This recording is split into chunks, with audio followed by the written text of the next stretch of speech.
Hello পাপিয়াদি, আমরা আসছি।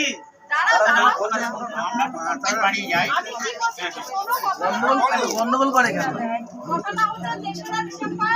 আমাদের একটা বিশাল সমাধান হবে, সেটা হচ্ছে আমাদের এই যে প্রতিবন্ধী ভাই বোনেরা 1000 টাকা করে পাচ্ছে, এতে এমন কিছু হচ্ছে না, 5000 টাকা করা হবে। সেই উদ্দেশ্যে আমাদের এই মিটিং এ আমরা সবাই মিলে আমরা সবাই একসাথে এটা আমি শুনেছি। এবারে আমাদের যারা আমার সাথে যাবে তাদের জন্য আমার বিশেষ এ না ভাই কি বল শুনতে পারলো? কি বললে?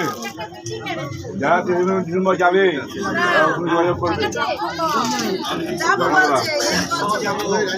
যারা আমার সাথে যাবে আমার কথা শোনো, যদি যাও তা যোগাযোগটা করবে।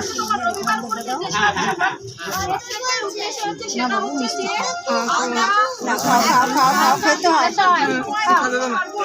হচ্ছে